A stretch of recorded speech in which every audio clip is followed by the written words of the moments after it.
Hello students, welcome back to Shubham lecturer channel. तो student, इस video में हम 12th इंग्लिश ग्रामर के 20 नंबर के क्वेश्चन पेपर को एक ही वीडियो में सॉल्व करेंगे। यानी कि इस वीडियो में हम 12th इंग्लिश ग्रामर के सेक्शन बी, यानी कि जो आपका ग्रामर पोर्शन है, इस सेक्शन बी के 9th क्वेश्चन से लेकर, यानी कि इस वीडियो में हम direct and indirect, synthetic, transformation, syntax, उसके बाद में एंटोनियम, सिनोनियम्स एंड ये सभी हम इस वीडियो में डिस्कस करेंगे। होमोफोन्स, तो स्टेप बाय स्टेप हम सभी क्वेश्चन को पढ़ेंगे आंसर के साथ। देखिए, सेम इसी तरह आपका क्वेश्चन पेपर आएगा, सिर्फ क्वेश्चन चेंज हो सकते हैं बट पैटर्न यही रहेगा। ठीक है, इससे पहले भी मैं आपको कई वीडियो प्रोवाइड करा चुका हूं इस प्रकार के। तो इस वीडियो में भी हम सेक्शन बी के इन सभी टॉपिक को सॉल्व करेंगे। देखिए, सबसे पहले हमारा एक क्वेश्चन आता है। आप लोग वीडियो को लाइक कर दीजिएगा, ठीक है, क्योंकि लाइक से हमें मोटिवेशन मिलता है। ऐसे ही मैं हिंदी का भी लेकर आऊँगा, जितना ज़्यादा लाइक आएगा उतना ज़्यादा अच्छा वीडियो आपको प्रोवाइड किया जाएगा। देखिए, ये है आपका डायरेक्ट एंड इनडायरेक्ट। जो आपका ग्रामर स्टार्ट होता है वो डायरेक्ट एंड इनडायरेक्ट से स्टार्ट होता है, जो कि 9th क्वेश्चन का ए होगा। ठीक है, देखिए 9th जो क्वेश्चन है वो ABCD 4 पार्ट में बटा होगा। ए है, change any one of the following sentences into indirect form of speech. यानी कि इन दोनों में से किसी एक सेंटेंस को आप डायरेक्ट से इनडायरेक्ट में कन्वर्ट कीजिए। दोनों आपके डायरेक्ट स्पीच दिए गए हैं, आपको इनको इनडायरेक्ट में कन्वर्ट करना है। देखिए, यहाँ पर एक ही आपको करना है, लेकिन हम दोनों करेंगे क्योंकि हम लोग एक्सरसाइज कर रहे हैं। ठीक है, तो देखिए, जैसे फर्स्ट है, I said to him can you not do this work. यानी कि मैंने उससे कहा कि तुम यह काम नहीं कर सकते हो। तो देखिए, इसको हम बनाएंगे कैसे। ये आपका डायरेक्ट है, तो हम लोग लिख देते हैं यहाँ पर 9th का ए। ठीक है, 9th का ए और एक आपका फर्स्ट क्वेश्चन है। ठीक है, देखिए फर्स्ट क्वेश्चन है, तो इसको इनडायरेक्ट में कन्वर्ट करेंगे। तो ये आपका इंट्रोगेटिव है, तो आई हम ऐसे ही लिख देंगे, आई। ठीक है, अब सैड टू के स्थान पर यहाँ पर आपका हो जाएगा क्या, सैड टू के स्थान पर आपका हो जाएगा आस्क्ड। ठीक है, आप आस्क्ड लगा सकते हैं। ठीक है, तो आई आस्क्ड, क्योंकि इंट्रोगेटिव है तो यहाँ पर आस्क्ड या इंक्वायर्ड ऑफ का यूज होता है, तो आई आस्क्ड हिम। ठीक है, अब देखिए, ये आपका जो है इंट्रोगेटिव है, यहाँ पर डैट का यूज नहीं होगा, यहाँ पर इफ़ का यूज होता है, इफ़। ठीक है, तो आई आस्क्ड, सैड टू के स्थान पर हम आस्क्ड लिख देंगे, him. If can you not do this work. अब इसको हम लोग क्या बनाएंगे, पॉजिटिव की तरह बनाएंगे। ठीक है, क्योंकि हम इनडायरेक्ट में बदल रहे हैं। तो यू आपका सेकेंड पर्सन का प्रोनाउन है, ये बदलेगा ऑब्जेक्ट से, तो ऑब्जेक्ट है हिम। ठीक है, हिम का जो केस होता है वो ही हो जाएगा, तो यू के स्थान पर आप लिख देंगे ही। कैन का हो जाता है कुड। ठीक है, नॉट आपका ऐसे ही रहेगा, डू आपका ऐसे रहेगा, दिस का हो जाएगा दैट। ठीक है, और वर्क आप ऐसे ही लिख देंगे। ठीक है, आपको पता होना चाहिए कि दिस के स्थान पर डायरेक्ट से इनडायरेक्ट में बदलते समय हम डैट कर देते हैं। ठीक है, तो I asked him if he would not do this work, do that work. ठीक है, अब देखिए सेकंड हमारा क्या है। सेकंड यहाँ पर हमारा है कि the boys said to the teacher please help us. देखिए, आपका इंपरेटिव सेंटेंस है। ठीक है, क्योंकि यहाँ पर प्लीज कहा गया, रिक्वेस्ट किया जा रहा है, यानी कि बच्चों ने टीचर अध्यापक से कहा कृपया मेरी सहायता करो, कृपया हमारी सहायता करो। ठीक है, तो यहाँ पर हम लोग क्या करेंगे, क्या किया जा रहा है बताइए, कृपया लगा दिया गया तो सीधा सीधा रिक्वेस्ट किया जा रहा है, तो सैड टू के स्थान पर हम रिक्वेस्टेड लिख देंगे। तो द बॉयज रिक्वेस्टेड, ठीक है, requested the teacher, the teacher. ठीक है, अब क्या आपको करना है, देखिए रिक्वेस्टेड द टीचर। अब यहाँ पर आपका ये प्लीज हट जाएगा। ठीक है, इसके लिए हमने रिस्पेक्टेड लगा दिया, रिक्वेस्टेड लगा दिया। अब आपका यहाँ पर जो इम्परेटिव होता है वो दैट इसमें नहीं यूज होता है, ना ही इफ, इसमें टू का यूज किया जाता है। तो टू हेल्प आपका ऐसे रहेगा बाकी, और अस लिखा है तो अस किससे बदलेगा, फर्स्ट पर्सन का प्रोनाउन है, सब्जेक्ट से, तो सब्जेक्ट है द बॉयज, यानी कि कई बॉय हैं, तो यहाँ पर हम हिम नहीं लिखेंगे बल्कि लिखेंगे देम। ठीक है, हेल्प देम। ठीक है, समझ में आया। तो इस प्रकार से आपको डायरेक्ट एंड इनडायरेक्ट करना है। अब 9th का बी हमारा होता है सिंथेसिस। देखिए, सिंथेसिस है, सिंथेसिस का मतलब होता है दो सेंटेंसेस को जोड़ना, उनका अर्थ चेंज नहीं होना चाहिए। जैसे देखिए, he has failed many times, वह कई बार असफल हुआ। ठीक है, वह कई बार फेल हो चुका है। He still hopes to succeed, लेकिन वह अभी भी सफल होने की उम्मीद करता है। देखिए 2 सेंटेंस है यहाँ पर, आपका फुल स्टॉप लगा हुआ है, ठीक है। दोनों को हमें जोड़ना है और अर्थ वही रहना चाहिए। तो कैसे जोड़ेंगे, देखिए हम इस प्रकार से जोड़ेंगे, इन स्पाइट ऑफ, अभी मैं बताऊंगा इसका हिंदी, फेलिंग मैनी टाइम्स, ठीक है, times he still hopes to succeed, ठीक है। यानी कि इंस्पाइट ऑफ का मतलब होता है के बावजूद, यानी कि कई बार फेल होने के बावजूद भी he still hopes to succeed, वह सफल होने की आशा करता है, ठीक है। देखिए सेम वही चीज़ है, हमने सिर्फ सेंटेंस को जोड़ दिया है, इसी को हम लोग कहते हैं सिंथेसिस। सेकंड देखिए, he was innocent that was the verdict of the jury, यानी कि वह निर्दोष था, इनोसेंट का मतलब निर्दोष, ठीक है। अब देखिए that was the verdict of the jury, यह निर्णायक मंडल का फैसला था। दैट वाज द वर्डिक्ट मतलब फैसला था, ऑफ द जरी, जरी का मतलब निर्णायक मंडल, जो बहुत सारे निर्णायक बैठे होते हैं, जजेस, उनका ये फैसला था, ठीक है। अब हम इसको चलिए सॉल्व करते हैं। तो सेकंड है इसका, द वर्डिक्ट, ठीक है, of the zari was that he was innocent, ठीक है। यानी कि यहाँ पर कहा जा रहा है the verdict of the zari was that he was innocent, यानी कि निर्णायक मंडल का फैसला यह था कि वह निर्दोष था। देखिए वही चीज़ें हैं, बट सिर्फ मैंने दोनों को ऐड कर दिया सेंटेंस को, ठीक है। अब देखिए हमारा 9 का सी आता है, इसका फर्स्ट देखते हैं, यह है transformation. Transform any one of the following sentences as directed within the bracket, यानी कि इन दोनों में से किसी एक सेंटेंस को ट्रांसफॉर्म कीजिए। ट्रांसफॉर्म का मतलब होता है एक सेंटेंस से दूसरे सेंटेंस में ट्रांसफॉर्म करना, ठीक है। जैसे देखिए, जैसे यहाँ पर आपका था into simple sentence into complex sentence, वैसे यहाँ पर भी है। यहाँ पर जो ये सेंटेंस दिया गया है इसको आपको पैसिव वॉइस में कन्वर्ट करना है, जो ब्रैकेट में दिया गया है उसी में आप कन्वर्ट कीजिएगा, यानी कि इस सेंटेंस से आपको इस सेंटेंस में ट्रांसफॉर्म करना है। क्या है, why did you not completed your work yesterday, इसको पैसिव वॉइस में कन्वर्ट कीजिए। तो देखिए पैसिव वॉइस में हम कैसे कन्वर्ट करेंगे, तो ये आपका जो सेंटेंस है वो क्या है, पास्ट इंडेफिनिट टेंस, डिड लगा हुआ है, ठीक है। इसको हम बदलेंगे पास्ट परफेक्ट टेंस में, क्योंकि past indefinite tense past perfect tense में बदलता है। तो आप लोग लिखेंगे व्हाई वाज, ठीक है, सॉरी इसको आपको पैसिव वॉइस में कन्वर्ट करना है, तो आपको यहाँ पर वाज लगाना होगा, ठीक है, क्योंकि पास्ट इंडेफिनिट है तो उसके लिए वाज का यूज करते हैं।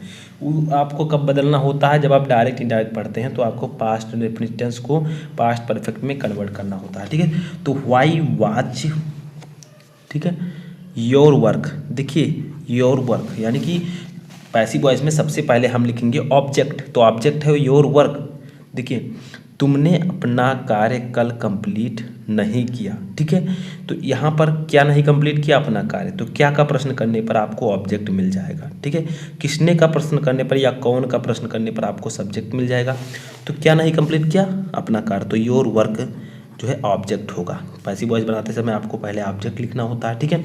और जो कुछ भी है, मान लीजिए इंट्रोगेटिव है तो पहले मैंने व्हाई लिखा, तो why was your work not, अब थर्ड फॉर्म हम लगा देंगे क्योंकि ये पैसिव वॉइस है, पैसिव वॉइस में थर्ड फॉर्म लगता है, तो completed, why was your work not completed yesterday, ठीक है। ये आपका पैसिव वॉइस बन चुका है। अब हम लोग देखते हैं अपना सेकेंड क्वेश्चन, इसमें पैसिव वॉइस सॉरी ट्रांसफॉर्मेशन में। जैसे देखिए Gandhi ji was one of the greatest leader of the world, यानी गांधी जी संसार के महान नेताओं में से एक थे, ठीक है। इनटू पॉजिटिव डिग्री, आपको इसे पॉजिटिव डिग्री में कन्वर्ट करना है, ये सुपरलेटिव डिग्री में है। तो देखिए पॉजिटिव डिग्री में आपको कन्वर्ट करना है तो आपको लिखना होगा वेरी फ्यू, ठीक है, very few leaders of the world are as great as Gandhi ji, Gandhi ji, यानी कि बहुत कम नेता, संसार में बहुत कम नेता इतने महान है जितने कि गांधी जी। ठीक है, तो ये आपका पॉजिटिव डिग्री में कन्वर्ट हो चुका है। अब हमारा 9th का डी आता है जो है सिंटैक्स। देखिए सिंटैक्स में हमें क्या करना होता है, सेंटेंस दिया रहता है, उसमें गलतियां होती है, उसे सुधारना होता है। तो correct any 2 of the following sentence, इन चारों में से किन्हीं 2 सेंटेंस को आपको शुद्ध करना है। तो चलिए देखते हैं 9th का डी सिंटैक्स। इसका फर्स्ट क्वेश्चन है ही अवेल्ड हिज कैजुअल लीव, यानी कि उसने अपने आकस्मिक छुट्टी की घोषणा की। ही अवेल्ड हिज कैजुअल लीव, इसमें गलती क्या है देखिए। तो यहाँ पर हम लोग लिख देंगे ही, अवेल का मतलब अवेल जो है अवेल्ड, ठीक है, अवेल्ड जो है आपका इस सेकेंड फॉर्म है, तो अवेल्ड के स्थान पर हम क्या करेंगे, अवेल्स कर देंगे, यानी कि इसे प्रेजेंट डेफिनिट टेंस में कन्वर्ट कर देंगे। तो ही अवेल्स हिज कैजुअल लीव, ठीक है, लीव, तो ये आपका सही होगा। सेकंड देखिए क्या है, सेकंड आपका है Kalidas was one of the greatest poet of Sanskrit. तो इसमें क्या गलती है, ठीक है, तो देखिए इसमें आपकी गलती है Kalidas was one of the great, ठीक है, ग्रेट रहेगा, ठीक है, ग्रेट पोएट्स ऑफ संस्कृत, ठीक है। तो देखिए यहाँ पर स्टूडेंट आपका लिखा है Kalidas was one of the greatest poet of Sanskrit, ठीक है। यहाँ पर आपको गलती क्या करना है, कालिदास, गलती क्या है, Kalidas was one of the greatest आपका ऐसे ही रहेगा, ठीक है, क्योंकि सुपरलेटिव डिग्री है, तो कालिदास इज कर दीजिए यहाँ पर, Kalidas is one of the greatest poets of Sanskrit, ठीक है। थर्ड देखिए हमारा क्या है, थर्ड देखिए she resembles to her brother. Resembles का मतलब मिलना जुलना, मिलती जुलती, ठीक है, तो वह अपने भाई से मिलती जुलती है, यानी कि लगभग उसी की तरह है। तो इसमें गलती क्या है, ठीक है, तो इसमें गलती है सी रिसेम्बल्स, ठीक है। अब यहाँ पर टू का यूज नहीं होगा, डायरेक्ट आप लिखिए हर ब्रदर्स, हर ब्रदर्स। देखिए यहाँ पर रिसेम्बल्स के साथ टू का यूज हुआ था, लेकिन रिसेम्बल्स के साथ आपको टू का यूज नहीं करना है। चौथा देखिए the school was closed since yesterday, यानी कि स्कूल कल तक बंद था, ठीक है। तो यहाँ पर आपको क्या लिखना है, चौथा ये आपका होगा द स्कूल, ठीक है, the school was closed yesterday, ठीक है, सिंस का यूज आपका नहीं होगा, तो the school was close yesterday, ये सही होगा। तो ये था आपका सिंटैक्स। अब चलिए अगले टॉपिक पर। तो देखिए अब हमारा आता है 10वां क्वेश्चन। 10वें क्वेश्चन का जो ये है, ये आपका है आइडियम्स एंड फ्रेजेस। इसको हम इस वीडियो में डिस्कस नहीं करेंगे, क्योंकि ये सभी मिलाकर आपके 22 नंबर हुए, 2 नंबर हम इसी 3 नंबर को सिर्फ नहीं पढ़ेंगे, बाकी सबको हम डिस्कस करेंगे, ठीक है, क्योंकि इसके मैं आपको ऑलरेडी कई क्वेश्चन बता चुका हूँ। देखिए इसका बी है, 10वें का B, right antonym of the following word, यानी कि आपको एडवर्सिटी, डायनेमिक और एम्बिजियस का एंटोनियम लिखना है। तो हम लोग पहले लिख देते हैं क्वेश्चन। फर्स्ट है एडवर्सिटी, ठीक है, सेकंड है आपका डायनामिक, और थर्ड है आपका एम्बिजियस, ठीक है, एम्बिजियस, यानी कि इनका आपको लिखना है स्टूडेंट, इन सभी का आपको लिखना है एंटोनियम, ठीक है। एंटोनियम का मतलब विलोम शब्द। तो इसको हम लोग कैसे लिखेंगे, देखिए एडवर्सिटी का मतलब होता है आपका, जो एडवर्सिटी है इसका मतलब होता है विपत्ति, तो इसका एंटोनियम होगा प्रॉस्पेरिटी, प्रॉस्पेरिटी का मतलब होता है उन्नति, एडवर्सिटी का मतलब विपत्ति, प्रॉस्पेरिटी का मतलब उन्नति। तो देखिए एक दूसरे के विलोम है, यानी कि एक दूसरे के उल्टा होंगे। डायनामिक का देखिए, डायनामिक का मतलब होता है गतिशील, इसका जो एंटोनिम होगा वो होगा स्टैटिक का मतलब होगा स्थिर। तो कोई चीज़ गतिशील है, कोई चीज़ स्थिर है, बहुत अंतर है, एक दूसरे के उल्टा है, ठीक है, कोई चीज़ गति कर रही है, कोई चीज़ रुकी हुई है, तो देखिए इन्हीं को हम कहते हैं एंटोनिम। थर्ड देखिए एम्बिजियस का मतलब होता है अस्पष्ट, तो इसका हो जाएगा क्लियर का मतलब अस्पष्ट, ठीक है। तो इस प्रकार से आपको एंटोनिम लिखना होता है। अब देखिए 10 का हम सी देख लेते हैं। 10 का सी जो आपका है वो होता है सिनोनिम्स में हमें देखिए 3 चीज़ें यहाँ पर दी गई हैं, 3 क्वेश्चन इसके भी रहते हैं। फर्स्ट है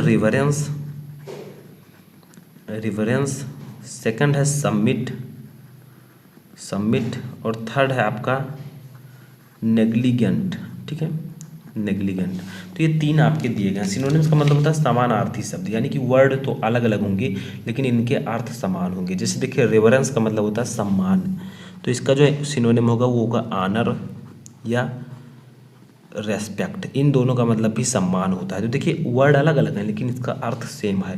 जैसे देखिए सबमिट, सबमिट का मतलब होगा शिखर या चोटी, ठीक है, तो इसका जो सिनोनिम होगा वो होगा अपेक्स, अपेक्स का मतलब भी होता है शिखर या चोटी, ठीक है।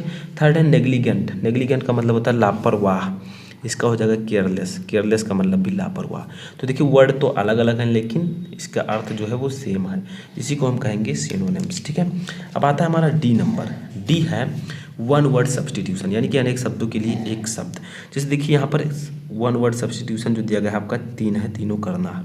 जैसे देखिए the remedy for all disease, यानी कि सभी रोगों की एक रामबाण इलाज, उसे हम क्या कहेंगे पैनेसी, यानी कि पैनेसी का मतलब होता है रामबाण, ठीक है।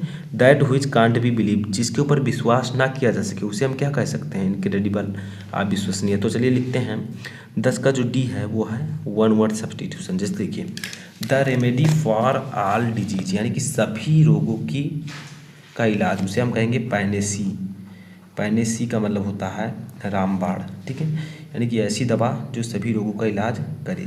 सेकंड हमारा है that which can't be believed, यानी कि जिसके ऊपर विश्वास ना किया जा सके उसे हम लोग कहेंगे एक शब्द में इनक्रेडिबल, इनक्रेडिबल, इनक्रेडिबल का मतलब होता है अविश्वसनीय, जिसके ऊपर विश्वास ना किया जा सके। थर्ड देखिए आपका ये person widely knows for evil deeds, यानी कि एक व्यक्ति जो व्यापक रूप से बुरे कामों के लिए जाना जाता है उसे हम लोग कहते हैं नोटोरियस, नोटोरियस का मतलब होता है कुख्यात या बदनाम, ठीक है। तो ये आपका होगा वन वर्ड सब्सटीट्यूशन। अब लास्ट हमारा यहाँ पर आता है ई नंबर।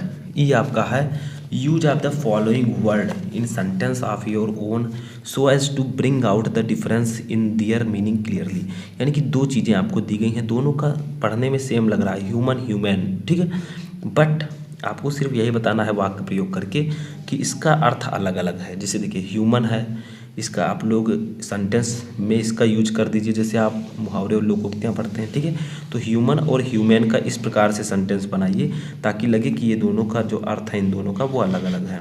जैसे देखिए ई आपका है 10 का, ह्यूमन पहला है, ठीक है, सॉरी ह्यूमन, और दूसरा है ह्यूमेन।